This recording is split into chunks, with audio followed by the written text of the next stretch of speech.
आजादी का ये महापर्व 140 करोड़ संकल्पों का पर्व है। आजादी का ये पर्व सामूहिक सिद्धियों का गौरव का पल है। हर हृदय उमंग से भरा हुआ है। देश एकता की भावना को निरंतर मजबूती दे रहा है।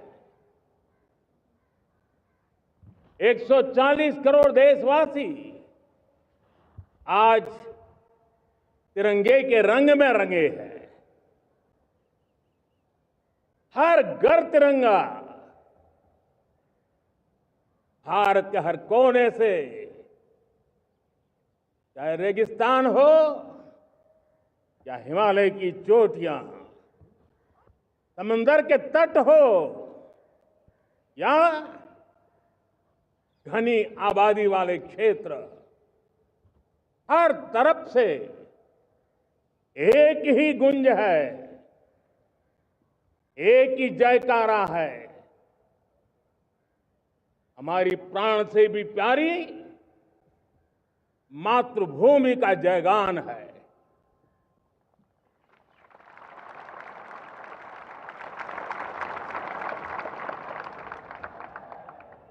मेरे प्यारे देशवासियों,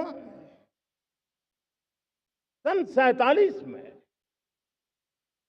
अनंत संभावनाओं के साथ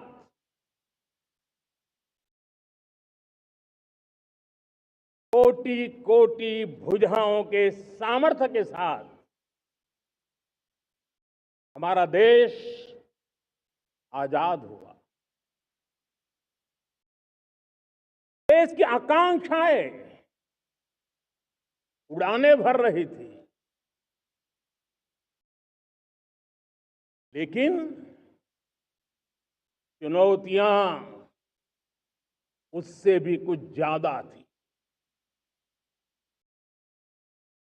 पूज्य बापू के सिद्धांतों पर चलते हुए संविधान सभा के सदस्यों ने एक बहुत ही महत्वपूर्ण दायित्व निभाया। भारत का संविधान गत 75 वर्ष से एक प्रकाश स्तंभ बन करके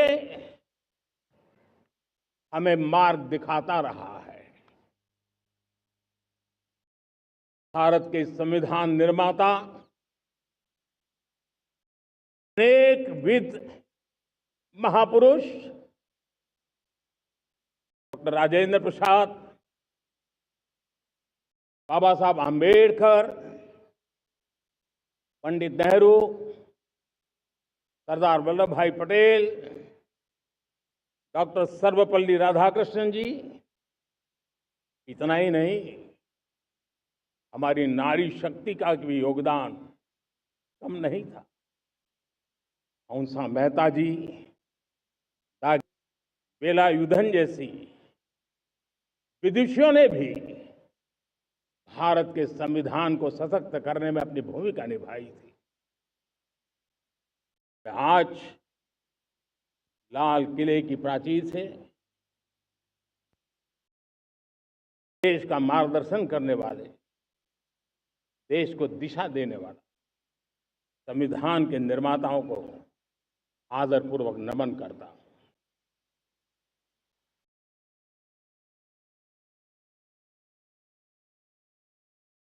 मेरे प्यारे देशवासियों, हम आज डॉक्टर श्यामा प्रसाद मुखर्जी की 125वीं जयंती भी मना रहे हैं। डॉक्टर श्यामा प्रसाद मुखर्जी भारत के संविधान के लिए बलिदान देने वाले देश के पहले महापुरुष थे। संविधान के लिए बलिदान, धारा 370 की दीवार गिराकर एक देश एक संविधान के मंत्र को जब हमने साकार किया तो हमने डॉक्टर श्यामा प्रसाद मुखर्जी को सच्ची श्रद्धांजलि दी। लाल किले पर आज कई विशेष महानुभाव उपस्थित हैं। दूर सुदूर गांव के पंचायतों के सदस्य हैं, ड्रोन दीदी के प्रतिनिधि हैं, लखपति दीदी की प्रतिनिधि हैं, खेल जगत से जुड़े लोग हैं, राष्ट्र जीवन में कुछ न कुछ देने वाले यहां महानुभाव उपस्थित हैं।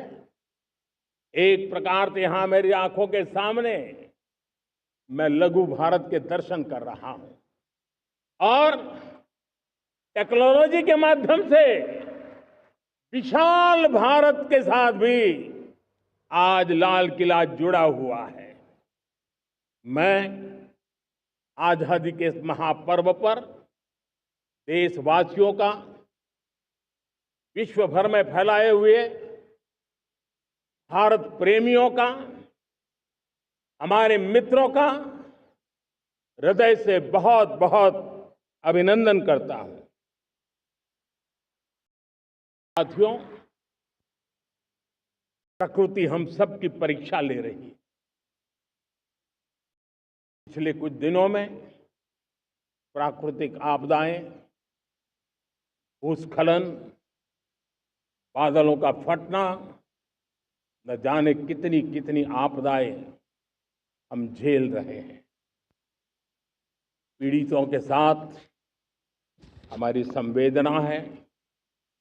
राज्य सरकारें और केंद्र सरकार मिलकर के बचाव के काम, राहत के काम, पुनर्वसन के काम में पूरी शक्ति से जुटे हुए हैं। साथियों, आज 15 अगस्त का एक विशेष महत्व भी मैं देख रहा। मुझे बहुत गर्व हो रहा है। आज मुझे लाल किले की प्राचीर से ऑपरेशन सिंदूर के वीर जाबाजों को सैल्यूट करने का अवसर मिला है।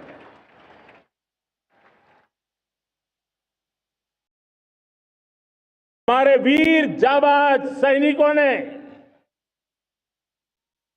दुश्मनों को उनकी कल्पना से परे सजा दी है।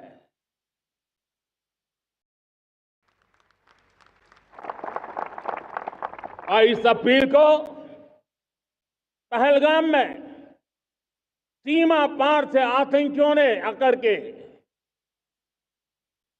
इस प्रकार का कत्ले आम किया। धर्म पूछ करके लोगों को मारा गया। पति के सामने पति को गोलियां दी, बच्चों के सामने अपने पिता को मौत के घाट उतार दिया गया। पूरा हिंदुस्तान आक्रोश से भरा हुआ था। पूरा विश्व भी इस प्रकार से संहार से चौंक गया था। मेरे प्यारे देशवासियों, ऑपरेशन सिंदूर उसी आक्रोश की अभिव्यक्ति है।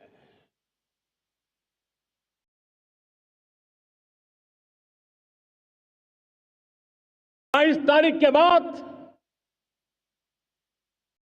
हमने हमारे सेना को खुली छूट दे दी। रणनीति वो तय करे, लक्ष्य वो तय करे,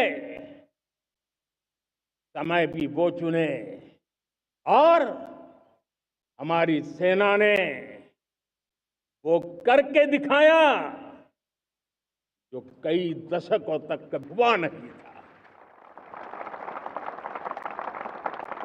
सैकड़ों किलोमीटर दुश्मन की धरती पर घुस करके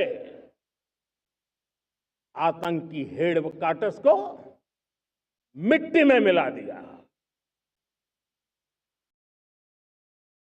आतंकी इमारतों को खंडहर बना दिया।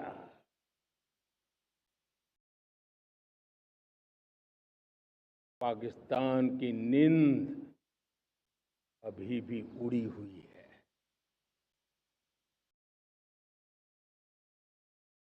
पाकिस्तान में हुई तबाही इतनी बड़ी है कि रोज नए नए खुलासे हो रहे हैं, नई नई जानकारियां आ रही हैं। मेरे प्यारे देशवासियों, हमारा देश कई दशकों से आतंक को झेलता आया हुआ है। देश के सीने को छलनी कर दिया गया है। अब हमने एक न्यू नॉर्मल प्रस्थापित किया। आतंक को और आतंकी को पालने पोसने वालों को, आतंकियों को ताकत देने वालों को अब हम अलग अलग नहीं मानेंगे।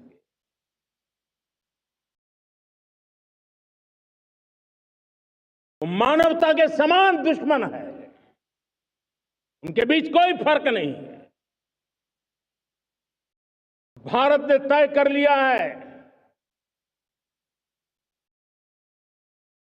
कि न्यूक्लियर की धमकियों को अब हम सहने वाले नहीं हैं। न्यूक्लियर ब्लैकमेल लंबे अरसे से चलाया, अब वो ब्लैकमेल नहीं सहा जाएगा।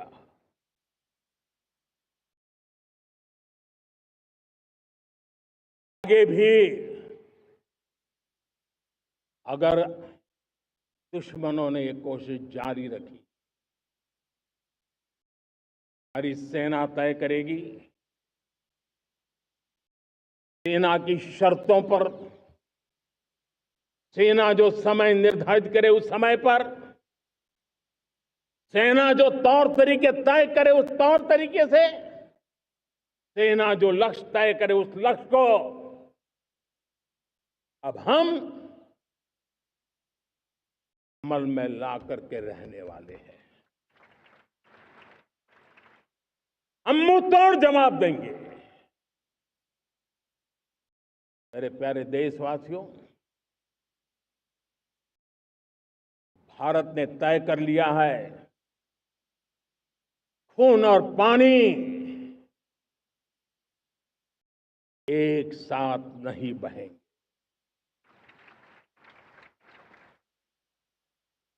अब देशवासियों को भली भांति पता चला है कि सिंधु का समझौता कितना अन्यायपूर्ण है, कितना एक तरफा है।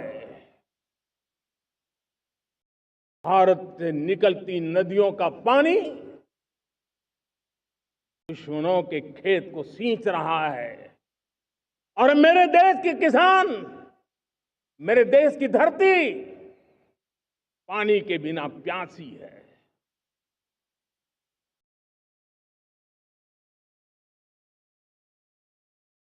ये ऐसा समझौता था इसलिए पिछले 7 दशक से मेरे देश के किसानों का अकल्पनीय नुकसान किया है।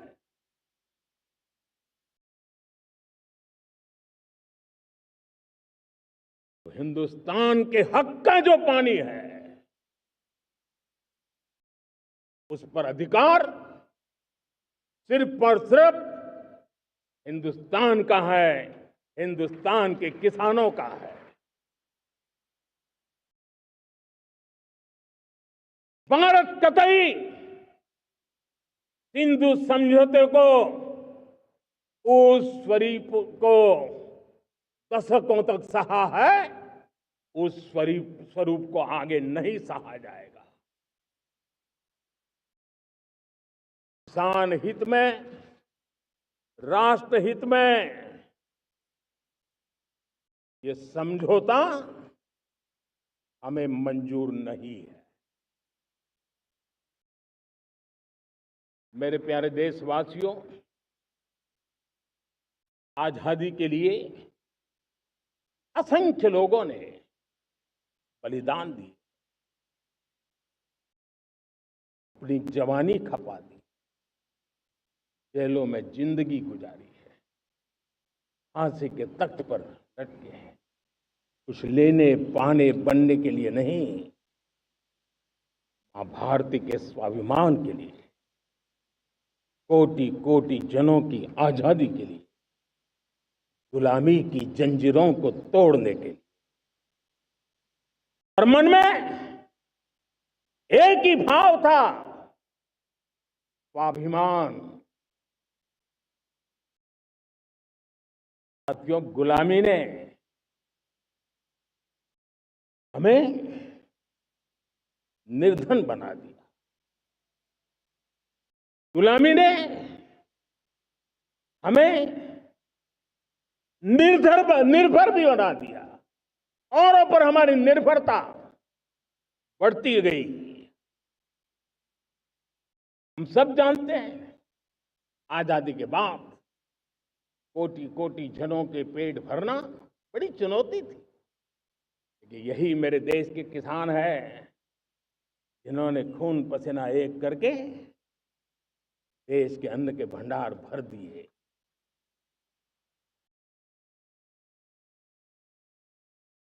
अनाज के संबंध में देश को आत्मनिर्भर बना दिया। एक राष्ट्र के लिए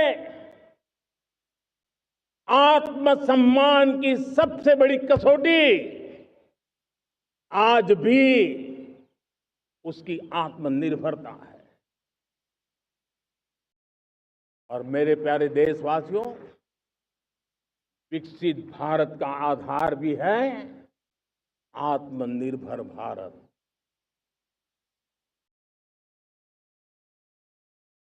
जो दूसरों पर ज्यादा निर्भर रहता है, उसकी आजादी पर उतना ही बड़ा प्रश्न चिन्ह लग जाता है। और दुर्भाग्य तो तब बन जाता है जब निर्भरता की आदत लग जाए, पता ही ना चले हम कब आत्मनिर्भरता छोड़ रहे हैं और कब किसी के निर्भर हो जाते हैं। ये आदत खतरे से खाली नहीं है और इसलिए प्रतिपल जागरूक रहना पड़ता है आत्मनिर्भर होने के लिए। और मेरे प्यारे देशवासियों, आत्मनिर्भरता का नाता सिर्फ आयात और निर्यात, रुपये, पैसे, पाउंड, डॉलर यहां तक सीमित नहीं है। इतना सीमित अर्थ उसका नहीं है। आत्मनिर्भरता का नाता हमारे सामर्थ्य से जुड़ा हुआ है। और जब आत्मनिर्भरता खत्म होने लगती है तो सामर्थ्य भी निरंतर क्षीण होता जाता है। और इसलिए हमारे सामर्थ्य को बचाए रखने, बनाए रखने और बढ़ाए रखने के लिए आत्मनिर्भर होना बहुत अनिवार्य है। साथियों, हमने ऑपरेशन सिंदूर में देखा है मेड इन इंडिया की कमाल क्या थी। दुश्मन को पता तक न चला कि कौन से शस्त्रास्त्र है, ये कौन सा सामर्थ्य है जो पलक भर में उनको नष्ट कर रहा है। सोचिए, अगर हम आत्मनिर्भर होते न होते तो क्या ऑपरेशन सिंदूर इतनी त्वरित गति से हम कर पाते? पता नहीं कौन सप्लाई देगा, नहीं देगा, साजो सामान मिलेगा, नहीं मिलेगा, इसी की चिंता बनी रहती। लेकिन हमें मेड इन इंडिया की शक्ति हमारे हाथ में थी, सेना के हाथ में थी इसलिए बिना चिंता, बिना रुकावट, बिना हिचकिचाहट हमारी सेना अपना पराक्रम करती रही। और ये पिछले 10 साल से लगातार डिफेंस के क्षेत्र में आत्मनिर्भरता पर हम एक मिशन लेकर के चले हैं, उसके नतीजे आज नजर आ रहे हैं। साथियों, मैं एक और विषय पर आपका ध्यान आकर्षित करना चाहता हूं। इस बात से कोई इनकार नहीं कर सकता कि 21वीं सदी टेक्नोलॉजी ड्रिवन सेंचुरी है। और जब टेक्नोलॉजी ड्रिवन है और इतिहास की तरफ नजर करें तो पता है, इतिहास गवाह है, जिन जिन देशों ने टेक्नोलॉजी में महारत हासिल की, वो देश विकास की ऊंचाइयों को पार कर गए, शिखर पर पहुंच गए। आर्थिक शक्ति नए पैमाने पर पहुंचती गई। हम जब टेक्नोलॉजी के अलग अलग आयामों की बात करते हैं तो मैं आपका ध्यान आकर्षित करता हूं सेमीकंडक्टर्स पे। उदाहरण के तौर पे बताता हूं, मैं यहां लाल किले से किसी सरकार की आलोचना करने के लिए खड़ा नहीं हुआ और नहीं मैं करना चाहता, लेकिन देश की युवा पीढ़ी को जानकारी होना भी उतना जरूरी है। हमारे देश में 50-60 साल पहले सेमीकंडक्टर को लेकर के फाइलें शुरू हुई। 50-60 साल पहले फैक्ट्री का विचार चालू हुआ। आप मेरे नौजवानों जानकर के हैरान हो जाएंगे, आज सेमीकंडक्टर जो पूरी दुनिया की एक ताकत बन गया है, 50-60 साल पहले वो विचार, वो फाइलें अटक गई, लटक गई, अटक गई। सेमीकंडक्टर के विचार की ही भ्रूण हत्या हो गई। 50-60 साल गवा दी। हमारे बाद कई देश सेमीकंडक्टर में आज महारत हासिल करके दुनिया में अपनी ताकत को प्रस्थापित कर रहे हैं। साथियों, आज हमने उस बोझ से मुक्त होकर के मिशन मोड में सेमीकंडक्टर के काम को आगे बढ़ाया है। 6 अलग अलग सेमीकंडक्टर के यूनिट्स जमीन पर उतर रहे हैं। 4 नए यूनिट्स को हमने ऑलरेडी हरी झंडी दिखा दी है, ग्रीन सिग्नल दे दिया है। और देशवासियों और मेरे खास करके नौजवानों और विश्व भर में भारत की टेक्नोलॉजी की ताकत को समझने वाले लोगों को भी कहना चाहूंगा, इसी वर्ष के अंत तक मेड इन इंडिया, भारत की बनी हुई, भारत में बनी हुई, भारत के लोगों द्वारा बनी हुई मेड इन इंडिया चिप्स बाजार में आ जाएगी।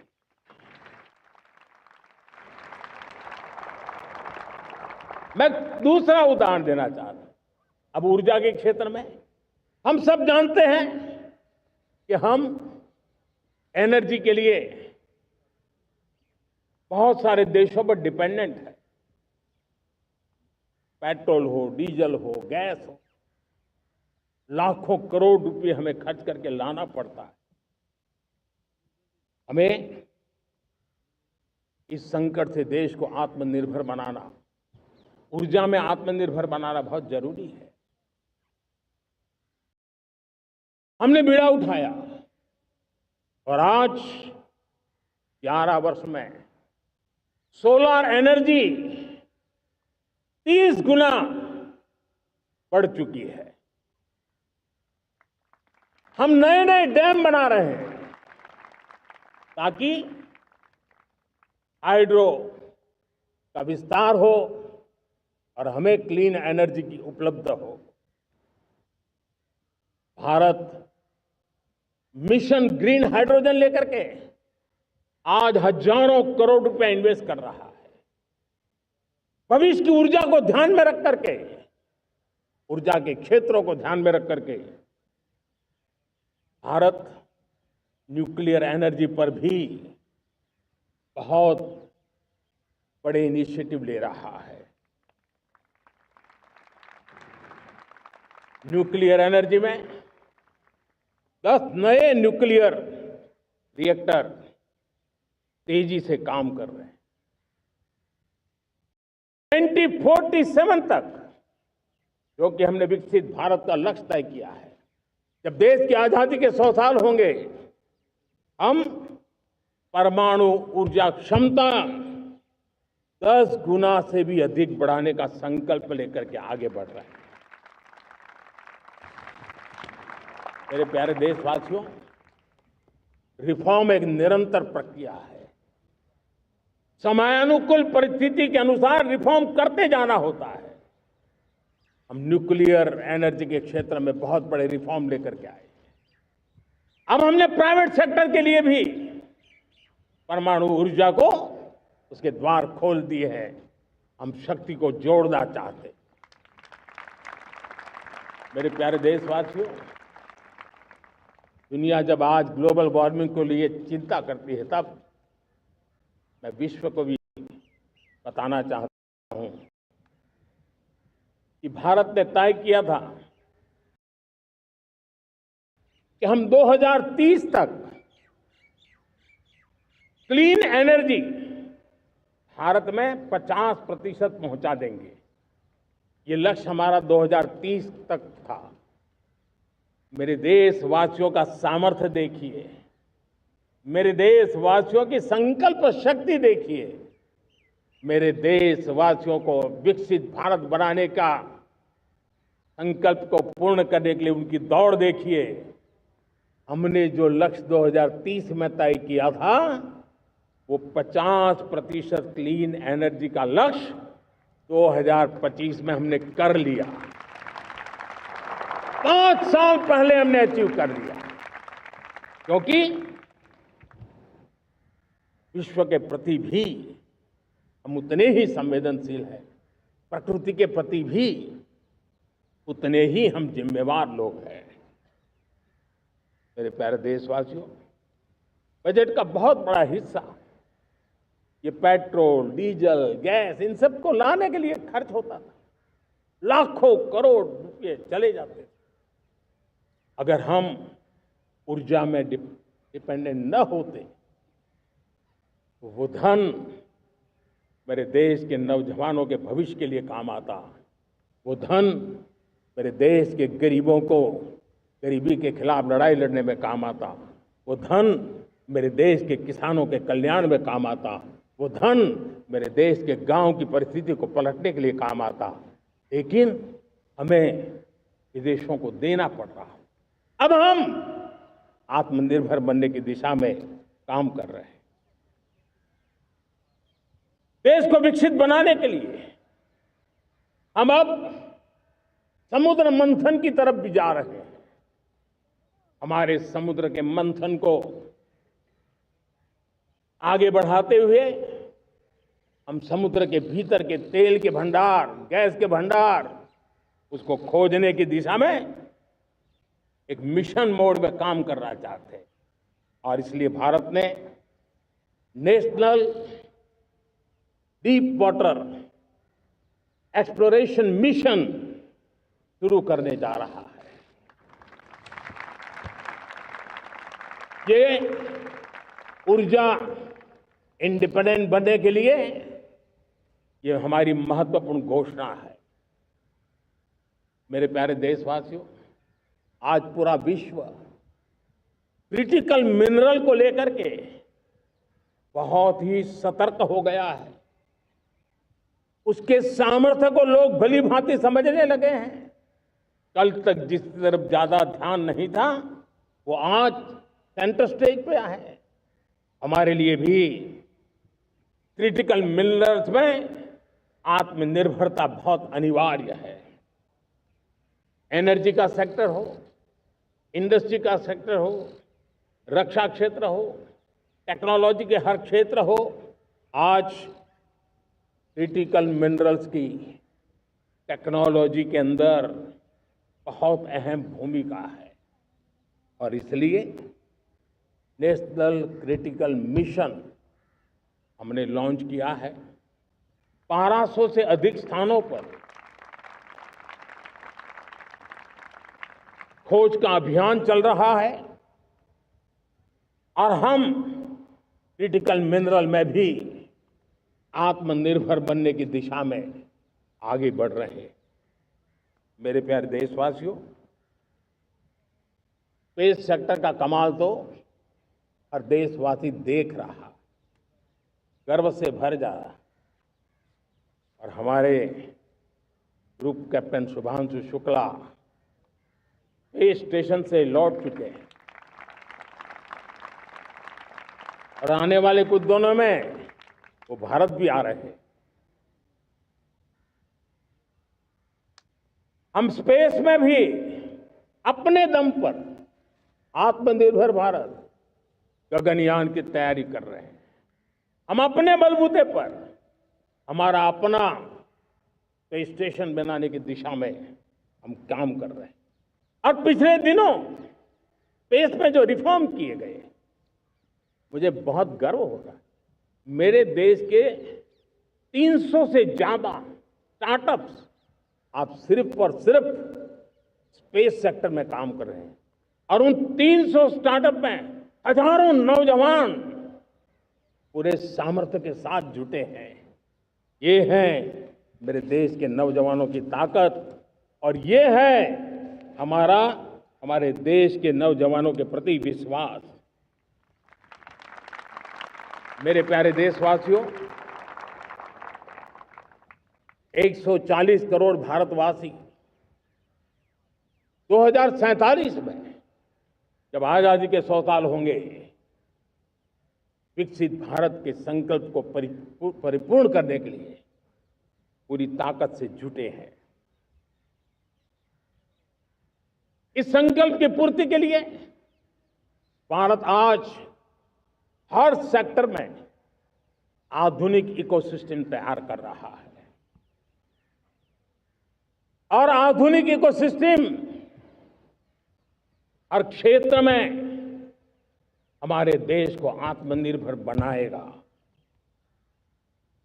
आज मेरा लाल किले की प्राचीर से मेरे देश के युवा वैज्ञानिकों को, मेरे टैलेंटेड यूथ को, मेरे इंजीनियर्स को और प्रोफेशनल्स को और सरकार के हर विभागों को भी मेरा आह्वान है, क्या हमारा अपना made in India fighter jets के लिए जेट इंजन हमारा होना चाहिए कि नहीं होना चाहिए?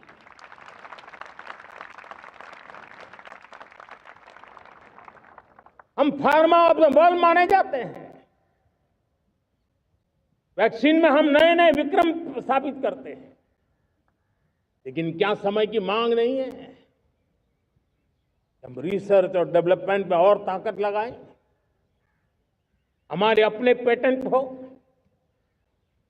हमारी अपनी बनाई हुई मानव जात के कल्याण की सस्ते से सस्ती और सबसे कारगर नई नई दवाइयों की शोध हो, हर संकट में साइड इफेक्ट के बिना मानव जात के कल्याण में काम आए।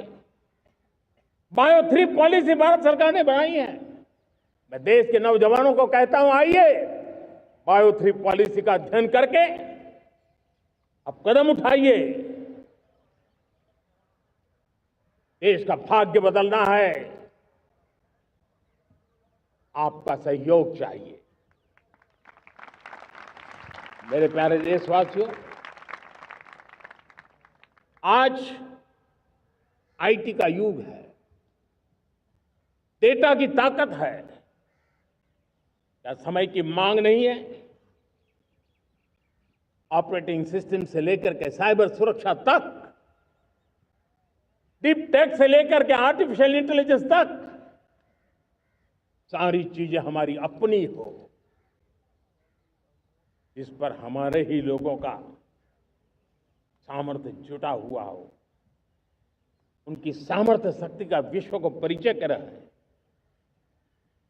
साथियों, आज दुनिया में सोशल मीडिया का हो, बाकी प्लेटफॉर्म का हो,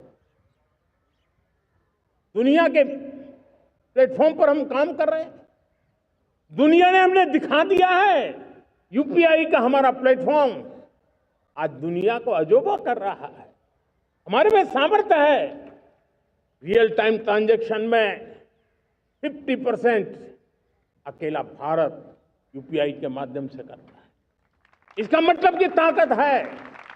क्रिएटिव वर्ल्ड हो, सोशल मीडिया हो, ये जितने भी प्लेटफॉर्म्स हैं, मेरे देश के नौजवानों में चुनौती करता हूं आपको, आइए हमारे अपने प्लेटफॉर्म क्यों ना हो, हम क्यों दूसरों पर निर्भर रहे, क्यों भारत का धन बाहर जाए। और मुझे आपके सामर्थ्य पर भरोसा है। मेरे प्यारे देशवासी, जैसे ऊर्जा के क्षेत्र में हम डिपेंडेंट हैं, वैसा ही देश का दुर्भाग्य है कि फर्टिलाइजर, उसमें भी हमें दुनिया पर निर्भर रहना पड़ता है। मेरे देश के किसान भी फर्टिलाइजर का सही उपयोग कर करके धरती माता की सेवा कर सकते हैं। अनाप शनाप उपयोग से भी धरती मां को बहुत नुकसान पहुंचा रहे हैं। लेकिन साथ साथ मैं देश के नौजवानों को कहना चाहता हूं, देश के उद्योग जगत को कहना चाहता हूं, देश के प्राइवेट सेक्टर को कहना चाहता हूं, आइए हम फर्टिलाइजर के भंडार भर दें, हम नए नए तौर तरीके खोजें और भारत की आवश्यकता के अनुसार हम अपना फर्टिलाइजर तैयार करें। हम औरों पर निर्भर न रहे। साथियों, आने वाला युग ईवी का है। अब ईवी बैटरी क्या हम नहीं बनाएंगे? हम निर्भर रहेंगे? सोलर पैनल की बात हो, इलेक्ट्रिक व्हीकल्स के लिए जिन जिन चीजों की आवश्यकताएं हैं, वो हमारी अपनी होनी चाहिए। साथियों, मैं ये इसलिए कहने की हिम्मत करता हूं, क्यों? क्योंकि मुझे देश के नौजवानों के सामर्थ्य पर भरोसा है। और भरोसा सिर्फ वो मेरे देश के नौजवान है इतने मात्र से नहीं है। कोविड के समय हम बहुत सारी चीजों पर निर्भर थे। तो मेरे देश के नौजवानों को कहा गया कि वैक्सीन हमारी अपनी चाहिए, देश ने करके दिखाया। कोविन प्लेटफॉर्म हमारा अपना होना चाहिए, देश ने करके दिखाया। करोड़ों करोड़ों लोगों की जिंदगी बचाने का काम हमने किया है। वही स्पिरिट, वही जज्बा हमें जीवन के हर क्षेत्र में आत्मनिर्भर बनने के लिए अपना सब कुछ देना है। अपना जो बेस्ट है वो हमें दे करके रहना है। साथियों, पिछले 11 साल में एंटरप्रेन्योरशिप, उद्यमशीलता को बहुत बड़ी ताकत मिली। आज लाखों स्टार्टअप्स टियर 2, टियर 3 सिटी में देश की अर्थशक्ति को, देश के इनोवेशन को ताकत दे रहे हैं। उसी प्रकार से मुद्रा योजना से हमारे देश के करोड़ों नौजवान, उसमें भी हमारी बेटियां, करोड़ों करोड़ों लोग मुद्रा से लोन लेकर के अपना खुद का कारोबार कर रहे हैं। खुद तो अपने पैरों पर खड़े हुए हैं, लेकिन औरों को भी पैरों पर खड़े रहने की ताकत देते हैं। वे भी एक प्रकार से हर व्यक्ति को आत्मनिर्भर बनाने का अवसर दे रही है। मेरे साथियों, विमेन सेल्फ हेल्प ग्रुप, किसी का ध्यान नहीं था। पिछले 10 साल में विमेन सेल्फ हेल्प ग्रुप ने कमाल करके दिखाया। आज उनके प्रोडक्ट दुनिया के बाजार में जाने लगे हैं। लाखों करोड़ों का कारोबार हमारे विमेन सेल्फ हेल्प ग्रुप पर है। मैंने एक बार मन की बात में खिलौने की बात कही थी। हम करोड़ों करोड़ रुपए के खिलौने विदेश से लाते थे। मैंने ऐसे ही मन की बात में कहा, करे मेरे देश के नौजवानों, ऐसा भी करें नहीं क्या किलो भी बाहर जाएंगे। और आज मैं गर्व से कहता हूं कि मेरा देश खिलौने एक्सपोर्ट करने लग गया है। यानी देश के सामर्थ्य को हर प्रकार के अवसर मिले, हर रुकावटों से मुक्ति मिले, उसको सर्वाधिक करने के लिए प्रेरित किया जाए। देश कर सकता है।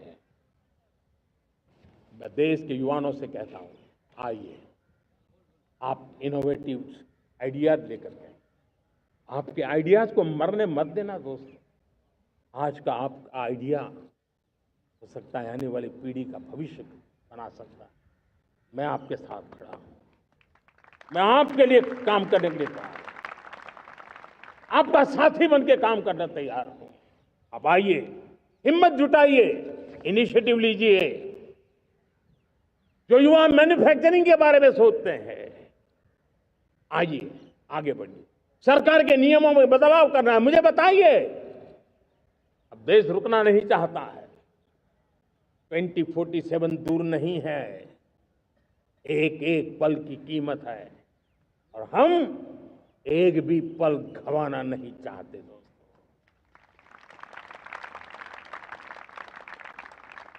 साथियों, ये आगे बढ़ने का अवसर है, बड़े सपने देखने का अवसर है, संकल्प के लिए समर्पित होने का अवसर है। जब सरकार आपके साथ है और मैं स्वयं आपके साथ हूं, तब हम नया इतिहास बना सकते हैं। साथियों, आज नेशनल मैन्युफैक्चरिंग मिशन पर बहुत तेजी से काम हो रहा है। हमारे एमएसएमई उसका लोहा दुनिया मानती है। ये दुनिया में बड़ी बड़ी चीजें बनती है ना, कुछ न कुछ तो औजार हमारे देश के एमएसएमई के द्वारा जाते हैं, बड़े गर्व के साथ जाते हैं। लेकिन हम कॉम्प्रिहेंसिव इंटीग्रेटेड विकास की राह पर जाना चाहते हैं और इसलिए उनकी शक्ति बढ़े। और उसमें भी मैंने पहले एक बार लाल किले से कहा था, जीरो डिफेक्ट जीरो इफेक्ट। आज कहना चाहता हूं कि हमें विश्व बाजार में अपने सामर्थ्य का लोहा मनवाना है, तो हमें क्वालिटी में निरंतर नई ऊंचाइयों को पार करना। दुनिया क्वालिटी को स्वीकार करती है, हमारी गुणवत्ता सबसे ज्यादा हो और सरकार के भी प्रयास हो, रॉ मटेरियल की भी उपलब्धि हो, हमारी प्रोडक्शन की कॉस्ट कैसे कम हो, हम उसमें दम रह रहे। और साथियों, हम सभी जो उत्पादन के क्षेत्र में लगे हैं, उन सबका मंत्र होना चाहिए, दाम कम लेकिन दम ज्यादा। हमारी हर प्रोडक्ट का दम ज्यादा हो लेकिन दाम कम हो। इस भाव को लेकर के हमें आगे बढ़ना है। मेरे प्यारे देशवासियों, आजादी के लिए अनगिनत लोगों ने बलिदान दिए हैं। मैंने पहले भी कहा, जवानी खपा दी, फांसी पे लटक गए। क्यों? स्वतंत्र भारत के लिए। 75-100 साल पहले का वो कालखंड याद कीजिए। पूरा देश स्वतंत्र भारत के मंत्र को लेकर के जीता था। आज समय की मांग है, स्वतंत्र भारत का मंत्र लेकर के जीने वालों ने हमें स्वतंत्र भारत दिया। आज 140 करोड़ देशवासियों का एक ही मंत्र होना चाहिए, समृद्ध भारत। अगर कोटि कोटि लोगों के बलिदान से स्वतंत्र भारत हो सकता है, तो कोटि कोटि लोगों के संकल्प से, पुरुषार्थ से, आत्मनिर्भर बनने से, वोकल फॉर लोकल की बात करने से, स्वदेशी का मंत्र को जापने से समृद्ध भारत भी बन सकता है। वो पीढ़ी स्वतंत्र भारत के लिए खप गई थी, ये पीढ़ी समृद्ध भारत के लिए नए कदम उठाए, यही समय की मांग है। और इसलिए मैं आज बार बार आग्रह करता हूं और मैं देश के सभी इन्फ्लुएंसर्स को कहना चाहता हूं, इस मंत्र को आगे बढ़ाने में मेरी मदद कीजिए। मैं सभी राजनीतिक दलों को, राजनेताओं को सबसे कहता हूं कि आइए, ये किसी राजनीतिक दल का एजेंडा नहीं है, भारत हम सबका है।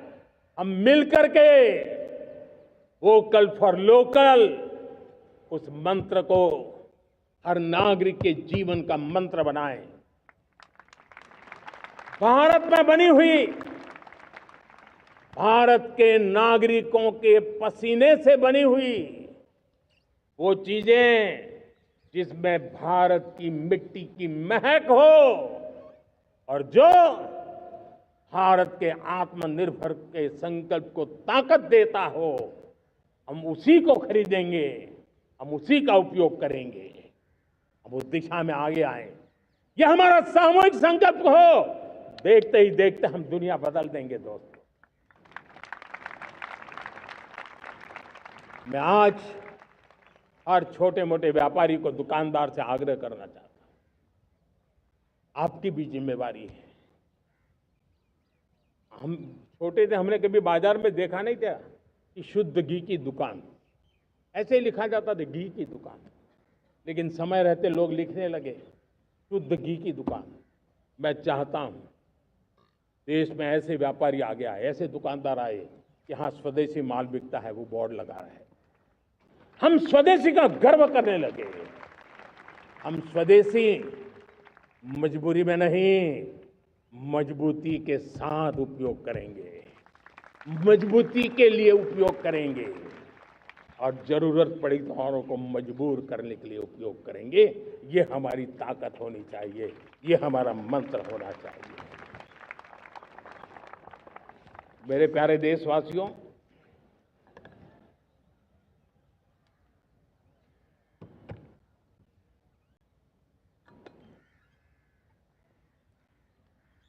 मुझे बहुत लंबे समय से सरकार में काम करने का अवसर मिला है। मैंने कई सारे उतार चढ़ाव देखे हैं, सरकारों की मुसीबतों से भी मैं परिचित हूं, व्यवस्थाओं की मर्यादाओं से भी परिचित हूं। लेकिन उसके बावजूद भी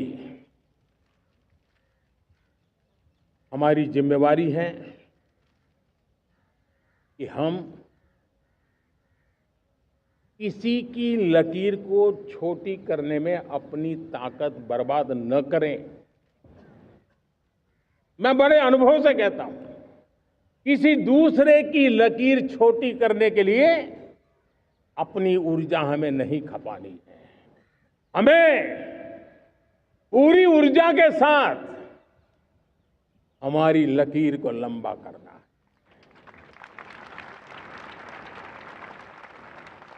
हम अगर अपनी लकीर लंबी करते हैं तो दुनिया भी हमारा लोहा मानेगी।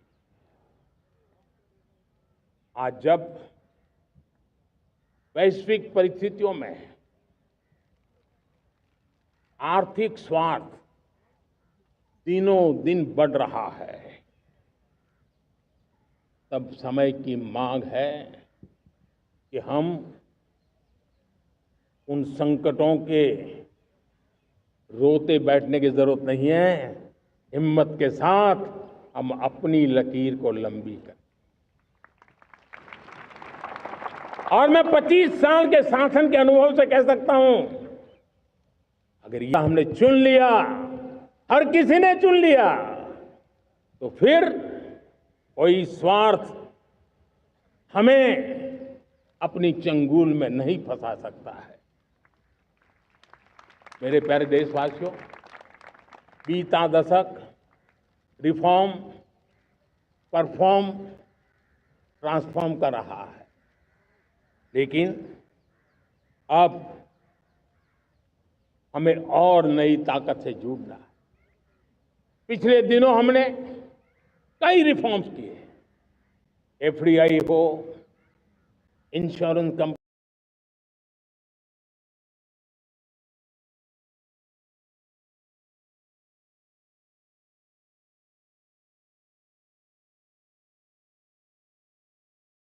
की बात हो, विश्व की यूनिवर्सिटीज को भारत के अंदर स्थान देने की बात हो, कई रिफॉर्म्स किए हैं।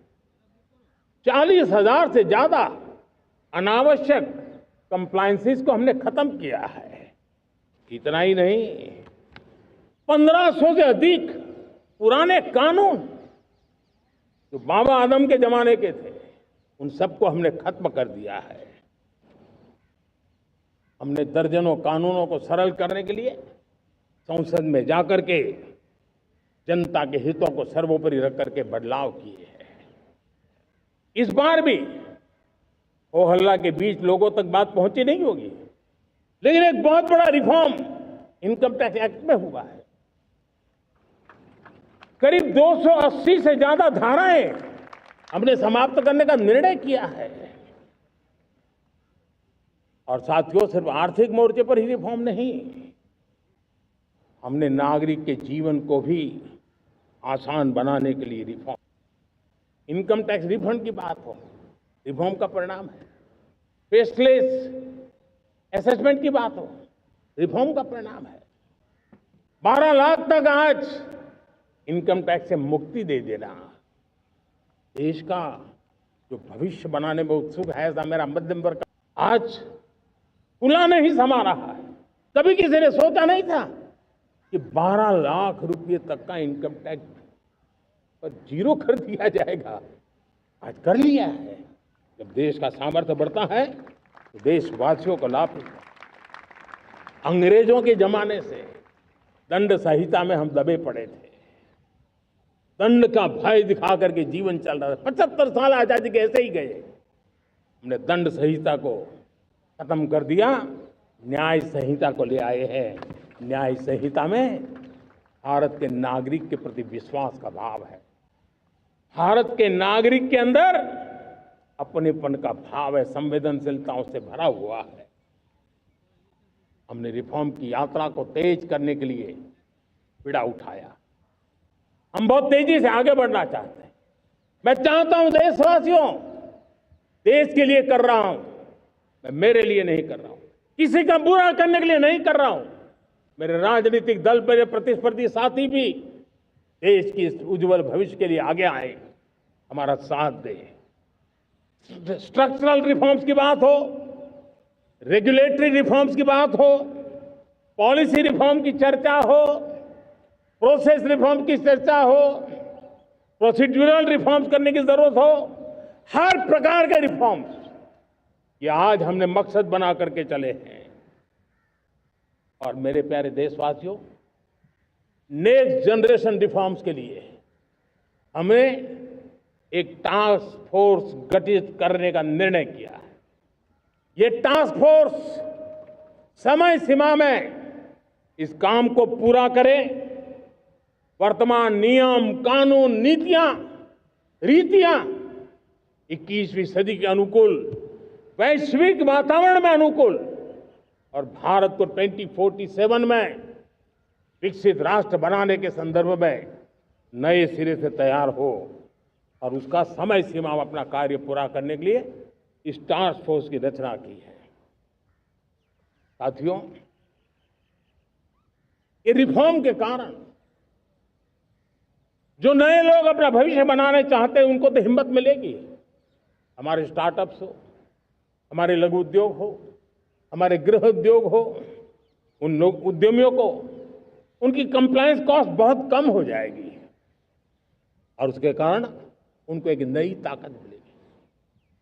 जो एक्सपोर्ट की दुनिया में उनको लॉजिस्टिक सपोर्ट के कारण, व्यवस्थाओं में बदलाव के कारण उनको एक बहुत बड़ी ताकत मिलेगी। साथियों, ऐसे ऐसे कानून है हमारे देश में, छोटी छोटी चीजों के लिए जेल में डालने के कानून है। आप हैरान हो जाएंगे, किसी ने नजर नहीं डाली। मैं पीछे लगा हूं, ये मेरे देश के नागरिकों को जेल में बंद करने वाले जो अनावश्यक कानून है वो खत्म होने चाहिए। हम संसद में पहले भी बिल लाए थे, इस बार भी लेके आए हैं। साथियों, इस दिवाली में आपकी डबल दिवाली का काम मैं करने वाला हूं। इस दिवाली में आपको एक बहुत बड़ा तोहफा देशवासियों को मिलने वाला है। पिछले 8 साल से हमने जीएसटी का बहुत बड़ा रिफॉर्म किया। पूरे देश में टैक्स के बर्डन को कम किया, टैक्स की व्यवस्थाओं को सरल किया और 8 साल के बाद समय की मांग है कि हम एक बार उसको रिव्यू करें। हमने एक हाई पावर कमेटी को बिठा करके रिव्यू शुरू किया, राज्यों से भी विचार विमर्श किया और मेरे प्यारे देशवासियों, हम नेक्स्ट जनरेशन जीएसटी रिफॉर्म्स लेकर के आ रहे हैं। ये दिवाली के अंदर आपके लिए तोहफा बन जाएंगे। सामान्य मानवीय की जरूरतों के टैक्स भारी मात्रा में कम कर दिए जाएंगे, बहुत बड़ी सुविधा बढ़ेगी। हमारे एमएसएमई, हमारे लघु उद्यमी, इनको बहुत बड़ा लाभ मिलेगा। रोजमर्रा की चीजें बहुत सस्ती हो जाएगी और उससे इकोनॉमी को भी एक नया बल मिलने वाला है। मेरे प्यारे देशवासियों, आज देश तीसरी बड़ी इकोनॉमी बनने के लिए समय तेज गति से आगे बढ़ रहा है। हम दरवाजे खटखटा रहे हैं और बहुत तेजी से हम उसको अचीव भी कर लेंगे। और कोई तो दिन होगा, मैं आपके बीच आकर के लाल किले की प्राचीर से ये खबर भी सुनाऊंगा।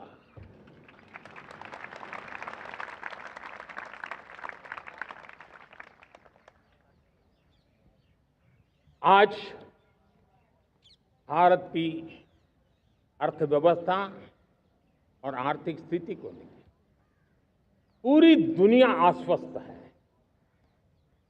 इतनी अस्थिरता के बीच आशा की किरण बना हुआ है भारत का फाइनेंशियल डिसिप्लिन,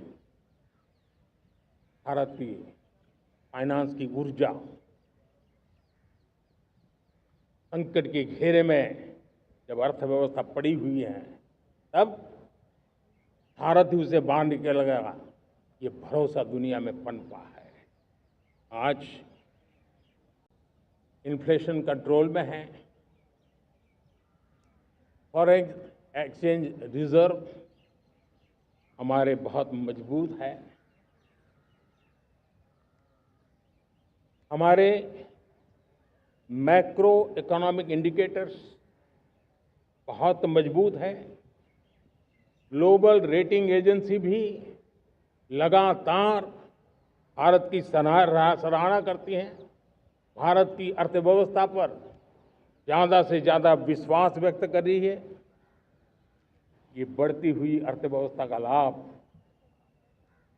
मेरे देश के गरीबों को मिले, मेरे देश के किसानों को मिले, मेरे देश की नारी शक्ति को मिले, मेरे देश के मध्यम वर्ग को मिले, मेरे देश की विकास धारा को ताकत देने वाला बने। उस दिशा में हम नए नए प्रयास करें। आज युवाओं के लिए नए नए सेक्टर्स में हमारे नौजवानों के लिए अवसर बन रहे हैं। स्किल डेवलपमेंट, स्वरोजगार, बड़ी बड़ी कंपनियों में इंटर्नशिप, इस पर एक बहुत बड़े स्तर पर अभियान चल रहा है। और इसलिए देश के नौजवानों, आज मैं आपके लिए भी एक खुश खबर लेकर के आया, मेरे देश के नौजवानों के लिए आया। आज 15 अगस्त है।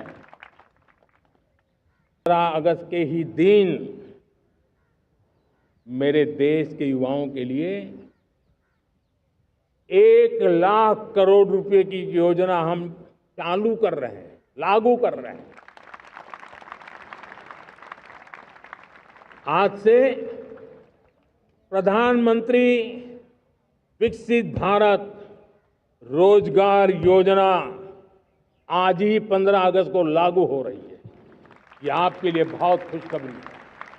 इस योजना के तहत निजी क्षेत्र में पहली नौकरी पाने वाले नौजवान को, बेटे बेटी को 15,000 रुपया सरकार की तरफ से दिए जाएंगे। कंपनियों को भी नए रोजगार देने के अवसर जो भी ज्यादा जुटाएगा उनको भी प्रोत्साहन राशि दी जाएगी। प्रधानमंत्री विकसित भारत रोजगार योजना करीब करीब 3.5 करोड़ नौजवानों को रोजगार के नए अवसर बनाएगी। मैं सभी नौजवानों को इसके लिए बहुत बहुत बधाई देता हूं। मेरे प्यारे देशवासियों, आज भारत में नारी शक्ति का लोहा हर कोई मानने लगा। बढ़ती इकोनॉमी की लाभार्थी हमारी नारी है, लेकिन बढ़ती इकोनॉमी को गति देने में भी हमारी नारी का बहुत बड़ा योगदान भी, हमारी मातृशक्ति का योगदान है, हमारी स्त्री शक्ति का योगदान है। स्टार्टअप से लेकर स्पेस सेक्टर तक हमारी बेटियां छाई हुई हैं, खेल के मैदान में छाई हुई हैं, फौज में चमक रही है। आज गर्व के साथ नारी कंधे से कंधा मिला करके देश की विकास यात्रा में भागीदार हो रही। देश गर्व से भर गया जब एनडीए की विमेन कैडेट्स उनका पहला पास आउट हुआ था। पूरा देश गर्व से भर गया था। सारे टीवी चैनल उसी के पीछे लगे हुए थे। कितने बड़े गौरव की पल थी। Self help group, 10 crore self help group की बहनें क्या कमाल कर रही है। नमो ड्रोन दीदी नारी शक्ति की एक नई पहचान बनी। गांव में मुझे एक बहन मिली, वो कहती मुझे अब तो गांव वाले पायलट कह करके बुलाते हैं। बड़े गर्व से कह रही, ज्यादा पढ़ी लिखी नहीं थी लेकिन उसका रतबा पैदा हुआ है। साथियों, हमने 3 करोड़ महिलाओं को लखपति दीदी बनाने का संकल्प लिया था। 3 करोड़। और मुझे आज संतोष है कि हम तेज गति से काम कर रहे हैं। समय से पहले 3 करोड़ का लक्ष्य पार कर लेंगे। और आज मैं खुशी से देश को बताना चाहता हूं कि मेरे नारी शक्ति का सामर्थ्य देखिए। देखते ही देखते 2 करोड़ महिलाएं लखपति दीदी बन चुकी है। आज कुछ लखपति दीदी हमारे सामने बैठी है। ये है मेरे सामर्थ्य। और मेरा विश्वास है दोस्तों, भारत की विकास यात्रा में उनकी भागीदारी बढ़ने वाली। मेरे प्यारे देशवासियों, मेरे देश के किसानों का भारत की अर्थव्यवस्था में बहुत बड़ा योगदान है। भारत के किसानों की मेहनत रंग ला रही है। पिछले साल अनाज के उत्पादन में मेरे देश के किसानों ने के पुराने सारे विक्रम तोड़ दिए। ये सामर्थ्य है मेरे देश का। उतनी ही जमीन, लेकिन व्यवस्थाएं बदली, पानी पहुंचने लगा, अच्छे सीड्स मिलने लगे, किसानों को अच्छी सुविधाएं मिलने लगी, तो वो अपना सामर्थ्य देश के लिए बढ़ा रहा है। आज भारत दूध, दाल, जूट जैसे उत्पादन में नंबर 1 है दुनिया में। आज दुनिया का दूसरा सबसे बड़ा फिश प्रोड्यूसर, मछुआरा भाई बहनों की ताकत देखिए। फिश प्रोड्यूशन में दुनिया में हम दूसरे नंबर पर पहुंच चुके हैं। आज भारत चावल, गेहूं, फल और सब्जी के उत्पादन में भी दुनिया में दूसरे नंबर पर पहुंच चुका है। साथियों, आपको खुशी होगी, मेरे देश के किसान जो पैदावार देते हैं, आज वो उत्पादन दुनिया के बाजार में पहुंच रहा है। 4 लाख करोड़ रुपया एग्रो प्रोडक्ट का एक्सपोर्ट हुआ है। ये मेरे देश के किसानों ने हमें ताकत दिखाई है। हम छोटे किसान हो, पशुपालक हो, मछुआरे हो, देश के विकास की अनेक योजनाओं का लाभ आज हम उन तक पहुंचा रहे हैं। पीएम किसान सम्मान निधि हो, रेन वाटर हार्वेस्टिंग हो, सिंचाई की योजनाएं हो, क्वालिटी सीड्स हो, फर्टिलाइजर की आवश्यकता हो, हर क्षेत्र में आज और किसान को एक भरोसा हो गया है फसल बीमा का, वो साहसिक बना रहा, उसका परिणाम भी देश को मिल रहा है। जो पहले कल्पना की बात थी वो आज हकीकत बन गई है। देशवासियों, हमारे देश के पशुधन को बचाने के हमें कोविड की वैक्सीन मुफ्त में मिली, वो तो याद है, लेकिन हम पशुधन के लिए भी अब तक 125 डोज मुफ्त में पशुओं को लगा चुके हैं। फूट एंड माउथ डिसीज से मुक्ति पाने के लिए, जो हमारा यहाँ उत्तर भारत में उसे खुरपका मुंहपका बीमारी कहते हैं, उससे बचाने के लिए 125 करोड़ डोज हम लगा चुके हैं और मुफ्त में लगा चुके हैं। हम खेती के मामले में देश के वो जिले जहां के किसान औरों से पीछे रह गए, किसी न किसी कारण से 100 जिले ऐसे हैं जहां अपेक्षाकृत कम खेती है, और इसलिए हमने 100 जिले आइडेंटिफाई किए हैं पूरे देश में से, और वहां के किसानों को एम्पावर करना, किसानों को शक्ति देना, किसानों को मदद करने का एक अभियान चलाया है। और इसके लिए पीएम धन धान्य कृषि योजना का आरंभ किया है। पीएम धन धान्य कृषि योजना वो देश के 100 जिले जहां थोड़ी सी भी मदद कर देंगे तो वहां का किसान भी भारत के अन्य किसानों की बराबरी कर देगा। मेरे प्यारे देशवासियों, भारत के किसान, भारत के पशुपालक, भारत के मछुआरे, ये हमारी सबसे बड़ी प्राथमिकता है। भारत के किसान, भारत के मछुआरे, भारत के पशुपालक, उनसे जुड़ी किसी भी अहितकारी नीति के आगे मोदी दीवार बन के खड़ा है।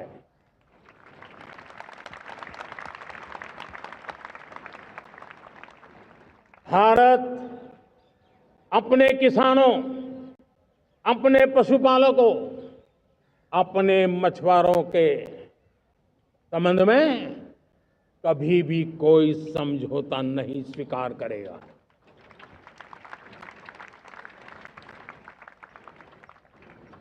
प्यारे देशवासियों, गरीबी क्या होती है मुझे किताबों में पढ़ना नहीं पड़ा है, मैं जानता, सरकार में भी रहा हूं, और इसलिए मेरी कोशिश रही है कि सरकार फाइलों में नहीं होनी चाहिए। सरकार देश के नागरिकों की लाइफ में होनी चाहिए। दलित हो, पीड़ित हो, शोषित हो, वंचित हो, उनके लिए सकारात्मक रूप से सरकारें प्रोएक्टिव हो, सरकारें प्रो पीपल हो, उस दिशा में हम निरंतर प्रयास कर रहे हैं। समाज के हर जरूरत व्यक्ति के लिए, कुछ लोगों को लगता है कि सरकार की योजनाएं पहले भी आती, जी नहीं, हम सरकार की योजनाओं को जमीन पर उतार रहे हैं, सैचुरेशन पर बल देते हैं, और सामाजिक न्याय का अगर कोई सच्चा एजुकेशन है तो सैचुरेशन में है, जिसमें कोई हकदार छूटे नहीं, हकदार के घर तक सरकार जाए और उसे अपना हक की चीजें मिले, उसके लिए हम काम कर रहे हैं। जनधन अकाउंट जब खोले गए ना, वो सिर्फ बैंक का अकाउंट था ऐसा नहीं है, उसे एक स्वाभिमान मिला था कि बैंक के दरवाजे मेरे लिए भी खुलते हैं, मैं भी बैंक के दरवाजे में जाकर के टेबल पे हाथ रख करके बात कर सकता हूं। ये विश्वास हमने जगाया है। आयुष्मान भारत ने बीमारी की आदत से मुक्ति दिलाने का और उनको अच्छे स्वास्थ्य के लिए मदद करने का काम, और जब हम वरिष्ठ नागरिकों को 5 लाख रुपए से ज्यादा मदद कर करके उनके आरोग्य की चिंता करते हैं, आज पीएम आवास 4 करोड़ गरीबों को घर मिलना मतलब जिंदगी के नए सपने वहां सजते हैं। वो सिर्फ 4 दीवारें नहीं है दोस्तों। रेहड़ी पटरी वालों के लिए पीएम स्वनिधि योजना, जो कभी ब्याज के चक्कर में फंसा रहता था, आज पीएम स्वनिधि से रेहड़ी पटरी वाला भी, और आपने देखा वो यूपीआई से पैसे लेता है, यूपीआई से पैसे देता है। ये बदलाव आखिरी व्यक्ति तक चिंता, लोगों की लाइफ में सरकार होनी चाहिए। उसी के कारण ये जमीन से जुड़ी योजनाएं बनती हैं, और जमीन से जुड़ी योजनाएं जमीन पर उतरती हैं, और जमीन से उतरी हुई योजनाएं जीवन में बदलाव लाने का एक सशक्त माध्यम बन जाती है। एक समय था, गरीब हो, पीड़ित हो, आदिवासी, वंचित हो, दिव्यांग हो, हमारी विधवा माताएं बहनें हो, अपने हक के लिए दर दर भटकते रहते थे। सरकारी दफ्तरों में चक्कर लगाते लगाते जिंदगी पूरी हो जाती। आज सरकार आपके दरवाजे पर आती है, सैचुरेशन के अप्रोच को लेकर के आती है। करोड़ों लाभार्थियों को सरकारी योजनाओं का लाभ मिल रहा है। डायरेक्ट बेनिफिट ट्रांसफर एक बहुत बड़ा क्रांतिकारी काम हुआ। साथियों, गरीबी हटाओ के नारे देश ने बहुत सुने हैं, लाल किले से भी सुने, और देश सुन सुन करके थक गया था, और देश ने मान लिया था कि गरीबी हट नहीं सकती है। लेकिन जब हम योजनाओं को गरीब के घर तक ले जाते हैं, विश्वास को गरीब के मन में हम पैदा करते हैं, तब मेरे देश के 25 करोड़ गरीब गरीबी को परास्त कर करके, गरीबी से बाहर निकल करके एक नया इतिहास बनाते हैं। आज 10 करोड़ गरीब, और 10 वर्ष में 25 करोड़ से ज्यादा गरीब गरीबी को परास्त कर करके गरीबी से बाहर निकले हैं, और एक न्यू मिडिल क्लास तैयार हुआ है। मेरे साथियों, ये न्यू मिडिल क्लास और मिडिल क्लास एक ऐसी जुगलबंदी है जिसमें एस्पिरेशन भी है, एफर्ट भी है। वो देश को आगे बढ़ाने के लिए बहुत बड़ा सामर्थ्य बनने वाली है। मेरे प्यारे देशवासियों, बहुत ही निकट भविष्य में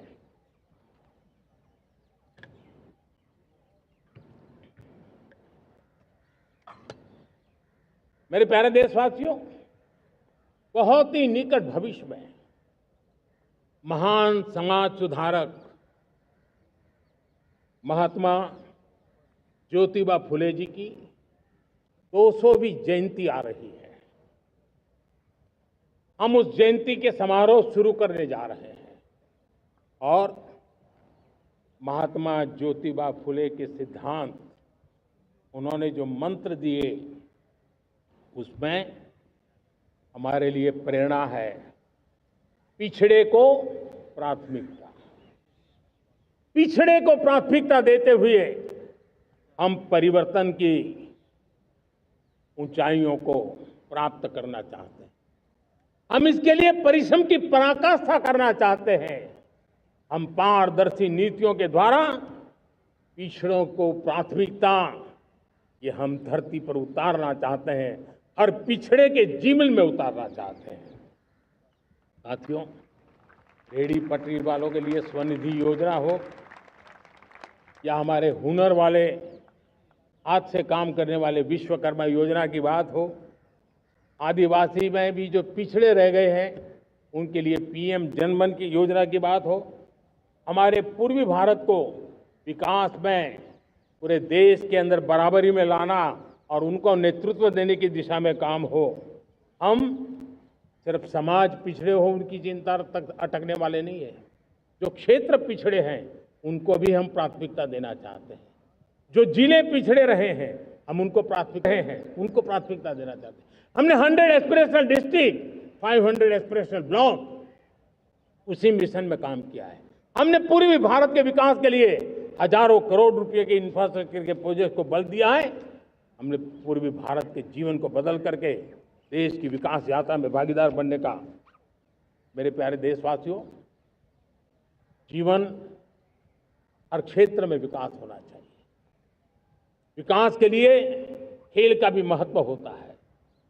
और मुझे खुशी है कि एक जमाना था जहाँ बच्चे खेल में अगर समय लगाते हैं तो माँ बाप ज्यादा पसंद नहीं करते थे। आज एकदम से उलट गया है। अगर बच्चे खेलकूद में आगे आगे आते हैं, रुचि लेते हैं, तो माँ बाप गर्व से भर जाते हैं। मैं इसे एक शुभ संकेत मानता हूं। मेरे देश के परिवार के अंदर खेल को प्रोत्साहन का वातावरण में देख मन गर्व से भर जाता है। मैं इसे देश के भविष्य के लिए बहुत शुभ संकेत मानता हूं। और साथियों, इस खेल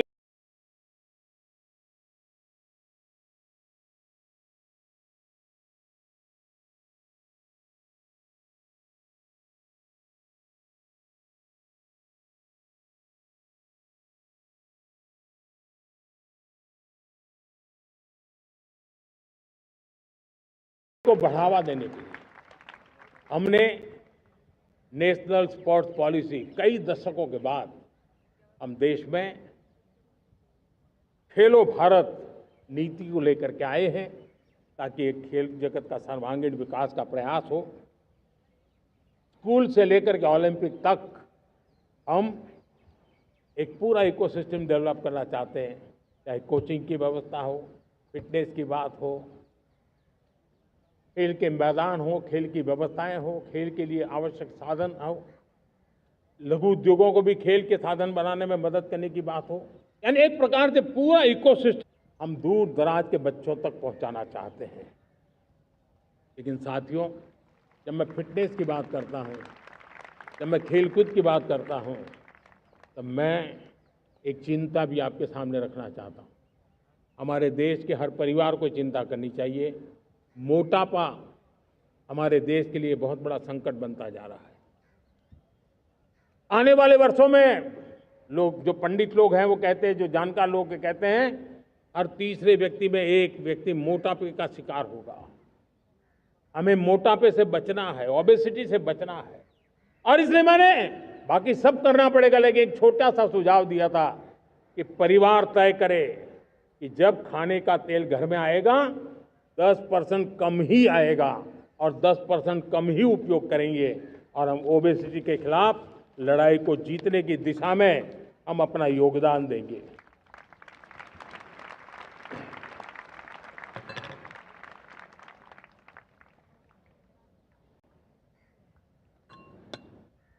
मेरे प्यारे देशवासियों, हमारा देश भाग्यवान है।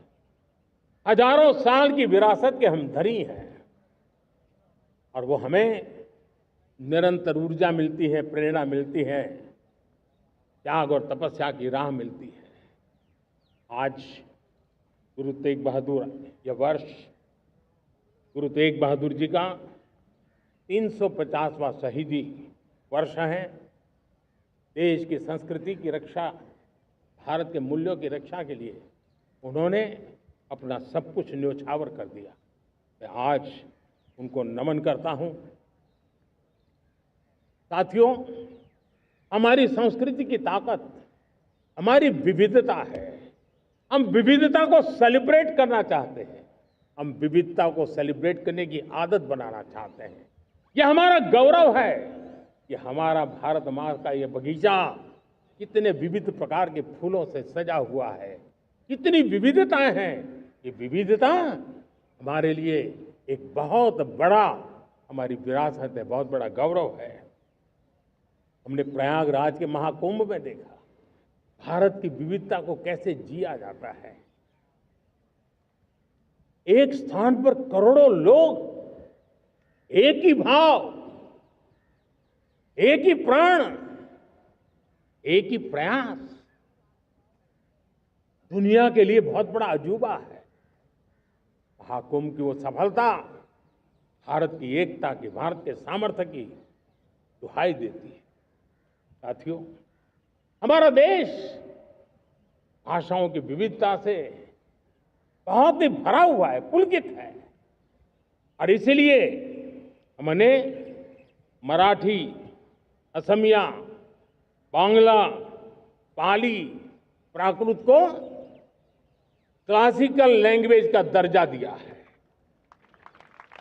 और मेरा मत है, हमारी भाषाएं जितनी विकसित होगी, हमारी सभी भाषाएं जितनी समृद्ध होगी, हमारे नॉलेज के सिस्टम को भी उतना ही बल मिलने वाला है। और हमारी वो ताकत है, आज जब डेटा का जमाना है ना, तो ये ताकत दुनिया के लिए भी बड़ी ताकत बन सकती है। इतना सामर्थ्य हमारी लैंग्वेज में। हमें हमारी सभी भाषाओं पर गर्व होना चाहिए। हमारी सभी भाषाओं के विकास के लिए हर किसी ने बनते हुए प्रयास करना चाहिए। पांडुलिपि में हमारे ज्ञान के भंडार पड़े हैं, लेकिन उसके प्रति उदासीनता रही है। इस बार हमने ज्ञान भारतम योजना के तहत देश भर में जहां भी हस्तलिखित ग्रंथ है, जहां पांडुलिपियां हैं, सदियों पुराने जो दस्तावेज हैं, उनको खोज खोज करके आज की टेक्नोलॉजी का उपयोग करते हुए उस ज्ञान की समृद्धि को आने वाली पीढ़ियों के लिए काम आए, उस दिशा में काम कर रहे हैं। मेरे प्यारे देशवासियों, हमारा स्पष्ट मत है, यह देश सिर्फ सरकारें नहीं बनाती है, ये देश राजसत्ता पर विराजमान लोग ही नहीं बनाते हैं, ये देश शासन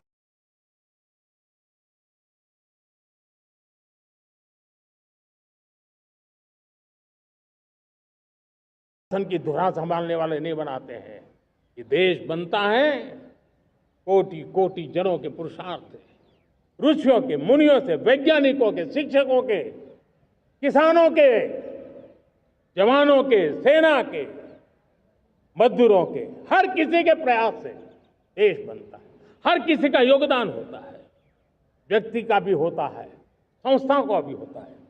आज मैं बहुत गर्व के साथ एक बात का जिक्र करना चाहता हूं। आज से 100 साल पहले एक संगठन का जन्म हुआ, राष्ट्रीय स्वयंसेवक संघ।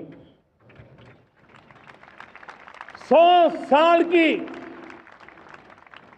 राष्ट्र की सेवा एक बहुत ही गौरवपूर्ण स्वर्णिम पृष्ठ है। व्यक्ति निर्माण से राष्ट्र निर्माण के संकल्प को लेकर के 100 साल तक मां भारती का कल्याण का लक्ष्य लेकर के लक्षावधि स्वयंसेवकों ने मातृभूमि के कल्याण के लिए अपना जीवन समर्पित किया है।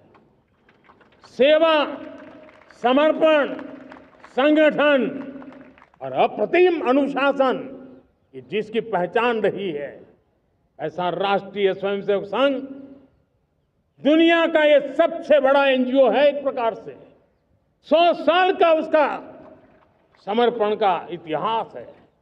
आज लाल किले की प्राचीर से 100 साल की इस राष्ट्र सेवा की यात्रा में योगदान करने वाले सभी स्वयंसेवकों को आदरपूर्वक स्मरण करता हूं और देश गर्व करता है राष्ट्रीय स्वयंसेवक संघ की इस 100 साल की भव्य समर्पित यात्रा को, और हमें प्रेरणा देता रहेगा। मेरे प्यारे देशवासियों, हम समृद्धि की ओर जा रहे हैं, लेकिन समृद्धि का रास्ता सुरक्षा से गुजरता है। पिछले 11 वर्षों में राष्ट्र सुरक्षा, राष्ट्र रक्षा, राष्ट्र के नागरिकों की रक्षा, इन सभी मोर्चों पर हमने पूरे समर्पण भाव से काम किया है। हम बदलाव लाने में सफल हुए हैं। यह देश जानता है कि हमारे देश का बहुत बड़ा जनजातीय क्षेत्र नक्सलवाद की चपेट में, माओवाद की चपेट में पिछले कई दशकों से लहूलुहान हो चुका था। सबसे ज्यादा नुकसान मेरे आदिवासी परिवारों को हुआ। आदिवासी माताओं, बहनों ने अपने सपने के होनहार बच्चों को खो दिया। नौजवान बेटे गलत रास्ते पर खींच लिए गए, भटकाए गए, उनकी जीवन को तबाह कर दिया गया। हमने फौलादी हाथ से काम लिया। एक समय था, कभी 125 से ज्यादा जिलों में नक्सलवाद अपनी जड़ें जमा चुका था। माओवाद की चंगुल में हमारे जनजातीय क्षेत्र, हमारे जनजातीय नौजवान फंसे हुए थे। और आज 125 जिलों में से कम होते होते हम 20 पर ले आए हैं। उन जनजातीय समाज की सबसे बड़ी हमने सेवा की है। और आप देखिए, एक जमाना था जब बस्तर को याद करते ही माओवाद, नक्सलवाद, बम बंदूक की आवाज सुनाई देती थी। उसी बस्तर में माओवाद नक्सल से मुक्त होने के बाद जब बस्तर के नौजवान ओलंपिक करते हैं, हजारों नौजवान भारत माता की जय बोल करके खेल के मैदान में उतरते हैं, पूरा वातावरण उत्साह से भर जाता है। ये बदलाव देश देख रहा है। जो क्षेत्र कभी रेड कॉरिडोर के रूप में जाने जाते थे, वो आज विकास के ग्रीन कॉरिडोर बन रहे हैं। साथियों, हमारे लिए गर्व की बात है, भारत के नक्शे में जिन क्षेत्रों को लहूलुहान कर दिया गया था, लाल रंग से रंग दिया गया था, हमने वहां संविधान, कानून और विकास का तिरंगा फहरा दिया है। मेरे प्यारे देशवासियों, ये भगवान बिरसा मुंडा की 150वीं जयंती का अवसर है। तब इन जनजातीय क्षेत्रों को नक्सल से मुक्त कर करके, मेरे जनजातीय परिवार के नौजवानों की जिंदगी बचा करके हमने भगवान बिरसा मुंडा को एक सच्ची श्रद्धांजलि दी है।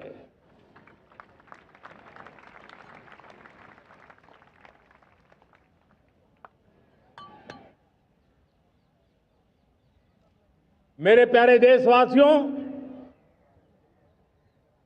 मैं आज देश के सामने एक चिंता, एक चुनौती के संबंध में आगाह करना चाहता हूं। षड्यंत्र के तहत, सोची समझी साजिश के तहत देश की डेमोग्राफी को बदला जा रहा है। एक नए संकट के बीज बोए जा रहे हैं। और ये घुसपैठिए मेरे देश के नौजवानों की रोजी रोटी छीन रहे हैं। एक घुसपैठिए मेरे देश की बहन बेटियों को निशाना बना रहे हैं। ये बर्दाश्त नहीं होगा। ये घुसपैठिए भोले भाले आदिवासियों को भ्रमित करके उनकी जमीनों पर कब्जा कर रहे हैं। ये देश सहन नहीं करेगा। और इसलिए मेरे प्यारे देशवासियों, जब डेमोग्राफी परिवर्तन होता है, सीमावर्ती क्षेत्रों में डेमोग्राफी में परिवर्तन होता है, तब राष्ट्रीय सुरक्षा के लिए संकट पैदा होता है। देश की एकता, अखंडता और प्रगति के लिए ये संकट पैदा, सामाजिक तनाव के बीज बो देता है।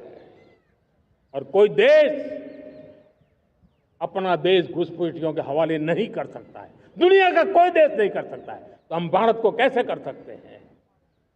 हमारे पूर्वजों ने त्याग और बलिदान से आजादी पाई है, हमें स्वतंत्र भारत दिया है। उन महापुरुषों के प्रति हमारा कर्तव्य है कि हम हमारे देश में ऐसी हरकतों को स्वीकार न करें। उनकी सच्ची श्रद्धांजलि होगी। और इसलिए मैं आज लाल किले की प्राचीर से कहना चाहता हूं, हमने एक हाई पावर्ड डेमोग्राफी मिशन शुरू करने का निर्णय किया है। ये मिशन, इस मिशन के द्वारा ये जो भीषण संकट नजर आ रहा है, भारत पे मंडरा रहा है जो संकट है, उसको निपटाने के लिए तय समय में सुविचारित, सुनिश्चित रूप से अपने कार्य को करेगा। उस दिशा में हम आगे बढ़ रहे हैं। मेरे प्यारे देशवासियों, कल जन्माष्टमी का पावन पर्व है। भगवान श्री कृष्ण का जन्मोत्सव देश में मनाया जाता है। साथियों, जब मुझे भगवान श्री कृष्ण याद आते हैं तो हम देख रहे हैं कि पूरे विश्व में आज युद्ध के तौर तरीके बदल रहे हैं। हमने देखा है कि भारत युद्ध के हर नए तौर तरीकों को निपटने में समृद्ध है। हमने ऑपरेशन सिंदूर में दिखा दिया है। टेक्नोलॉजी में जो भी महारत थी, पाकिस्तान ने हमारे सैन्य ठिकानों पर, हमारे एयरबेस पर, हमारे संवेदनशील स्थानों पर, हमारे आस्था के केंद्रों पर, हमारे नागरिकों पर मिसाइल्स, ड्रोन अनगिनत मात्रा में उन्होंने वार किया। देश ने देखा है, लेकिन देश को सुरक्षित रखने के जो प्रयास पिछले 10 साल में हुए हैं, उस ताकत का परिणाम था कि उनके हर हमले को हमारे जाबाजों ने और हमारी टेक्नोलॉजी ने तिनके की तरह बिखेर दी।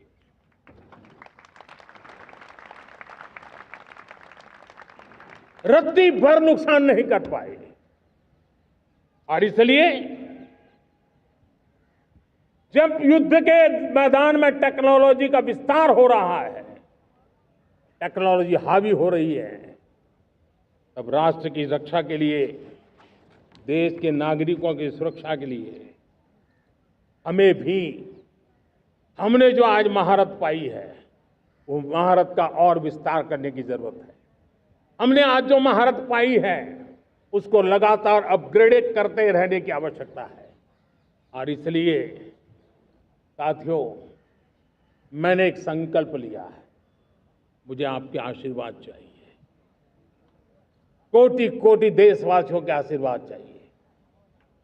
क्योंकि समृद्धि कितनी ही क्यों न हो, अगर सुरक्षा के प्रति उदासीनता बरतते हैं तो समृद्धि भी किसी काम की नहीं रहती। और इसलिए सुरक्षा का महत्व बहुत बड़ा है। और इसलिए मैं आज लाल किले की प्राचीर से कह रहा हूं, आने वाले 10 साल में 2035 तक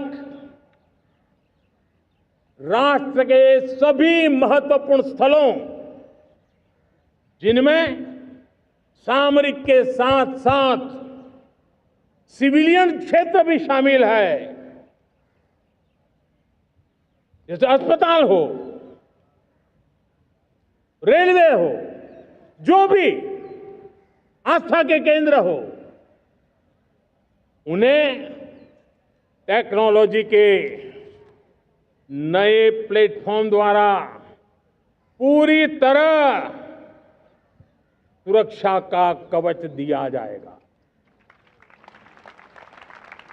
ये सुरक्षा का कवच लगातार विस्तार होता जाए, देश का हर नागरिक सुरक्षित महसूस करे।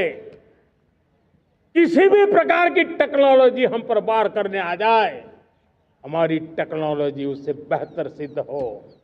और इसलिए आने वाले 10 साल 2035 तक मैं ये राष्ट्रीय सुरक्षा कवच का विस्तार करना चाहता हूं, मजबूती देना चाहता हूं, आधुनिक बनाना चाहता हूं। और इसलिए भगवान श्री कृष्ण से प्रेरणा पाकर के हमने श्री कृष्ण का जो सुदर्शन चक्र था, उस सुदर्शन चक्र की राह को चुना है। आप में से बहुत लोगों को याद होगा, जब महाभारत की लड़ाई चल रही थी, श्री कृष्ण ने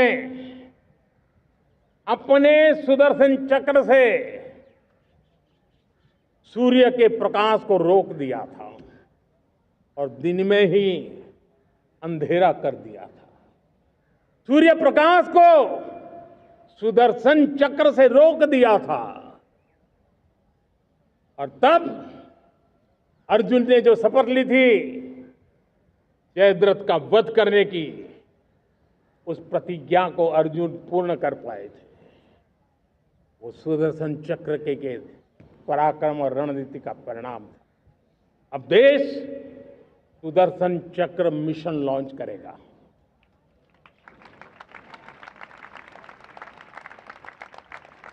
ये मिशन सुदर्शन चक्र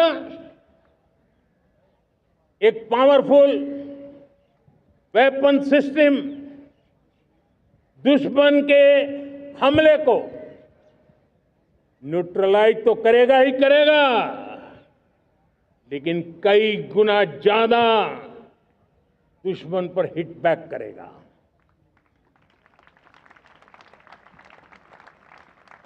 हमने भारत के इस मिशन सुदर्शन चक्र के लिए कुछ मूलभूत बातें भी तय की है। आने वाले 10 सालों में हम उसको प्रखरता से आगे बढ़ाना चाहते हैं। एक तो ये पूरी आधुनिक सिस्टम, इसके लिए रिसर्च, डेवलपमेंट, उसकी मैन्युफैक्चरिंग हमारे देश में ही हो, हमारे देश के नौजवानों के टैलेंट से हो, हमारे देश के लोगों के द्वारा बनी। दूसरा, एक ऐसी व्यवस्था होगी जो वॉरफेयर के हिसाब से भविष्य में क्या क्या संभावनाएं हैं उसका हिसाब किताब लगा करके +1 की स्ट्रेटेजी वर्कआउट करेगी।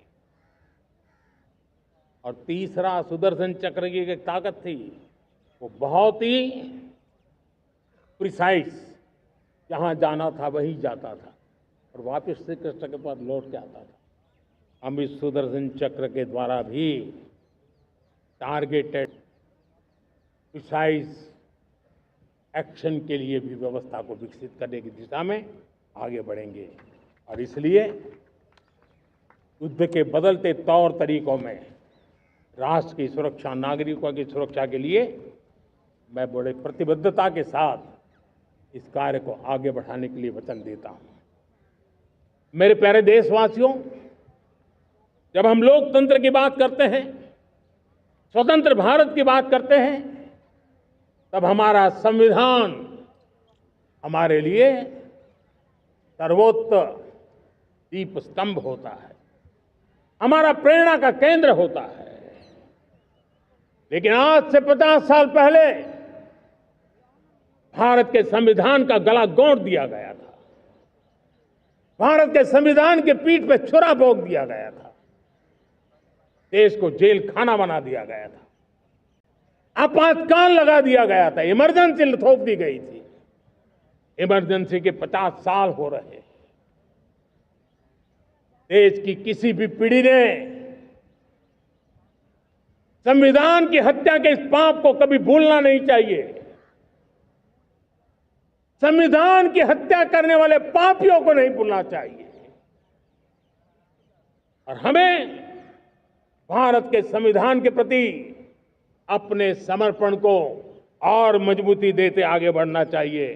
वो हमारी प्रेरणा है। मेरे प्यारे देशवासियों, मैंने इसी लाल किले से पंच प्रण की बात कही थी।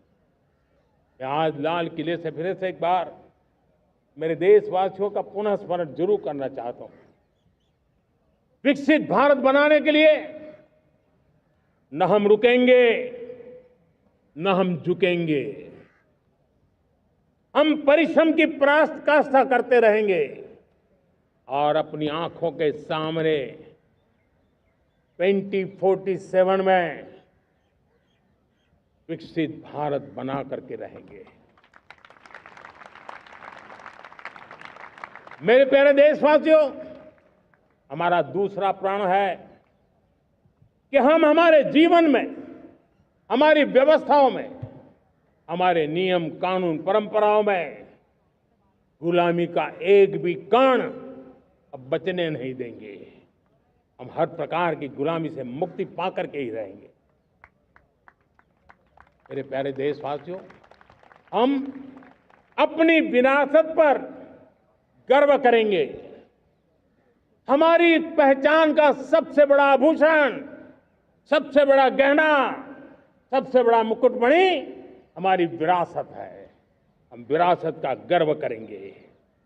मेरे प्यारे देशवासियों, इन सब के लिए एकता, ये मंत्र सबसे बड़ा शक्तिशाली मंत्र है। और इसलिए एकता की डोर को कोई काट न सके, ये हमारा सामूहिक संकल्प होगा। मेरे प्यारे देशवासियों, मां भारती के प्रति कर्तव्य निभाना ये पूजा से कम नहीं है, तपस्या से कम नहीं है, आराधना से कम नहीं है। और उसी भाव से हम सब मातृभूमि के कल्याण के लिए परिश्रम की पराकाष्ठा करते हुए 2047 विकसित भारत के लक्ष्य को पार करने के लिए अपने आप को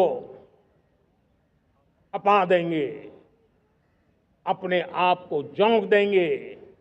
जो भी सामर्थ्य है, कोई भी अवसर को छोड़ेंगे नहीं। इतना ही नहीं, नए अवसरों को निर्माण करेंगे और निर्मित करने के बाद हम 140 करोड़ देशवासियों के सामर्थ्य से आगे बढ़ते ही रहेंगे, बढ़ते ही रहेंगे, बढ़ते ही रहेंगे। मेरे प्यारे देशवासियों, हमें याद रखना है, 140 करोड़ देशवासियों को याद रखना है, परिश्रम में जो तपा है, परिश्रम में जो तपा है, उसने ही तो इतिहास रचा है। परिश्रम में जो तपा है, उसने ही तो इतिहास रचा है। जिसने फौलादी चट्टानों को तोड़ा है, जिसने फौलादी चट्टानों को तोड़ा है, उसने ही समय को मोड़ा है। जिसने फौलादी चट्टानों को तोड़ा है, उसने ही समय को मोड़ा है। और समय को मोड़ देने का भी, समय को मोड़ देने का भी यही समय है, सही समय है।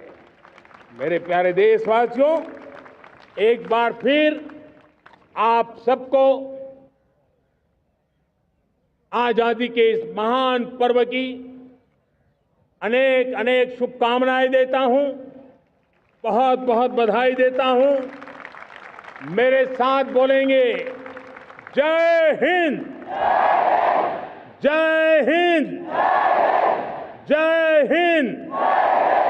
भारत माता की